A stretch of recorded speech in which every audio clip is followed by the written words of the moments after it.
దాని లేదా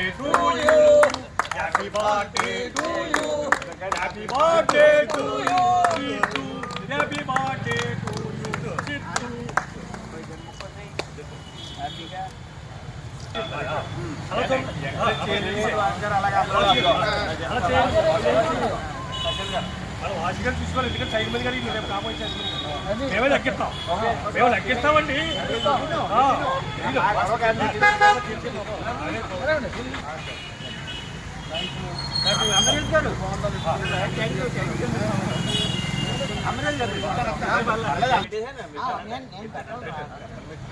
పెట్టాలి మాకెందుకు ఎందుకు పని చేయాలి.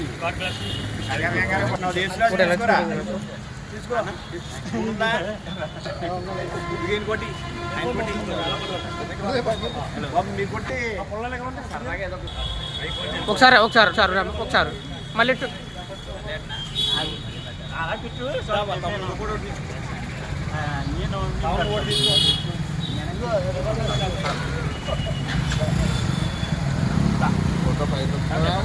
ఫోటో ఇదిగో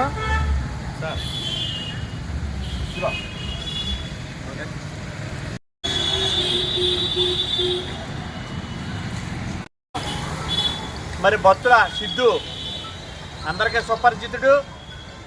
మరి ఈ రోజున ఆయన పుట్టినరోజు ఆయనకు అలవాటు లేకపోయినప్పటికీ మా అందరి కోరిక మేరకు మహాత్మా జ్యోతిరావు పూలే విగ్రహం ముందు ఈరోజు అందరి సమక్షంలోని ఆయనతో పాటు పుట్టినరోజు వేడుకల్లో మేము ఏర్పాటు చేయడం, భాగస్వాములు అవ్వడం చాలా సంతోషం. ఈ సందర్భంగా సిద్ధు గురించి ఒక 2 విషయాలు చెప్పదలుచుకున్నా. నేను ప్రాక్టీస్కి వచ్చినటువంటి కొత్తలో మరి ఎక్కడో ఎదురుపాక నుంచి వచ్చాడు సిద్ధు. ఎవరై సిద్ధు, ఈ కార్యక్రమాలు ఏంటని మాకు పరిచయం అయినప్పుడు అప్పట్లో నా ఎంక్వైరీలో తేలింది ఏంటంటే చాలిగారి హాస్పిటల్ పక్క సందులో ఉండేది నా ఆఫీసు. అప్పట్లో సిద్ధు తిన్నా తినకపోయినా హాస్టల్లో మంచినీళ్ళు తాగి పడుకునేవాడని నా ఎంక్వైరీలో తేలింది.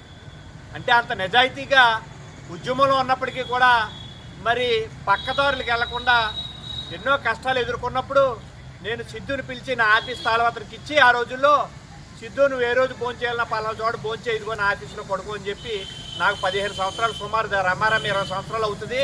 అప్పటికి ఆ రోజు నుంచి ఈ రోజు వరకు నాకు ఆ మాటలు గుర్తున్నాయి.